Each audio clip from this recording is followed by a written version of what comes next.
অবশেষে আসমানে সাদা, কালো ও লাল মেঘ দেখা দেয় এবং গায়েবী আওয়াজ আসে যে, তোমরা কোনটি পছন্দ করো? আদ জাতির লোকেরা কালো মেঘ কামনা করল। তখন কালো মেঘ নিচে নেমে এলো। আদ জাতির লোকেরা তাকে স্বাগত জানিয়ে বলল, এটি আমাদের বৃষ্টি দেবে। জবাবে নবী হুদ আলাইসাল্লাম বললেন, বরং এটা সেই বস্তু যা তোমরা তাড়াতাড়ি চেয়েছিলে। এটা এমন বায়ু যার মধ্যে রয়েছে মর্মন্তুদ আযাব। সে তার প্রভুর আদেশে সবাইকে ধ্বংস করে দেবে। ফলে পরদিন ভোরে আল্লাহর চূড়ান্ত গজব নেমে আসে। আবহাওয়া দ্রুত প্রচণ্ড তাপ থেকে এক দমকা ঠান্ডায় স্থানান্তরিত হয়, যার সাথে একটি হিংস্র ঝড় বয়ে যায়, যা গাছ এবং তার জেগে থাকা সব কিছুকে উপড়ে ফেলে।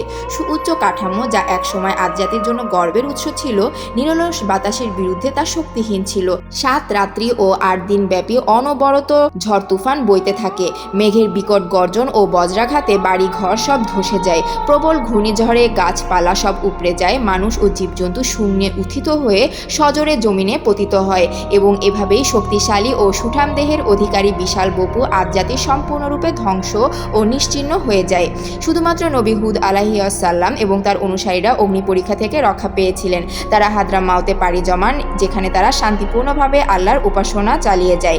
আল্লাহ সুবহানাহু ওয়া তাআলা কুরআনে বর্ণনা করেছেন, এবং আদ তাদের একটি প্রবল হিংস্র বাতাসের দ্বারা ধ্বংস করা হয়েছিল, যা আল্লাহ তাদের উপর পরপর 7 রাত এবং 8 দিন ধরে চাপিয়ে দিয়েছিলেন।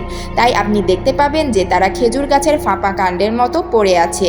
মহান আল্লাহ এছাড়াও বলেছেন, তা বাতাস তার প্রতিপালকের আদেশে সবকিছু ধ্বংস করে দিল। ফলে তারা এমন অবস্থায় হলো যে তাদের ঘরবাড়ি ছাড়া আর কিছুই দেখা যেত না। এভাবেই আমি অপরাধীদেরকে শাস্তি দিই। আমি তো তাদেরকে ওইসব বিষয়ে ক্ষমতা দিয়েছিলাম যেসব বিষয়ে তোমাদেরকে ক্ষমতা দিইনি। আমি তাদেরকে কান, চোখ ও হৃদয় দিয়েছিলাম, কিন্তু আল্লাহর আয়াতসমূহ অস্বীকার করার কারণে তাদের কান, চোখ ও হৃদয় কোনো উপকারে আসেনি। তারা যেসব উপহাস করত তাই তাদেরকে গ্রাস করলো। আমি তো তোমাদের চারপাশের জনপদগুলোকে ধ্বংস করে দিয়েছি এবং নানাভাবে নিদর্শনাবলী বিশদভাবে বর্ণনা করেছি, যাতে তারা ফিরে আসে। অতঃপর যেসব মিথ্যা দেবতাকে তারা আল্লাহকে বাদ দিয়ে সান্নিধ্য লাভের উদ্দেশ্যে ইলাহ বানিয়েছিল, তারা কি তাদের সাহায্য করলো? বরং তারা তাদের কাছ থেকে উধাও হয়ে গেল। এটাই তাদের মিথ্যা যা তারা আবিষ্কার করেছিল। ধারাবাহিক আপডেট পেতে লাইক এবং সাবস্ক্রাইব করে সাথে থাকুন।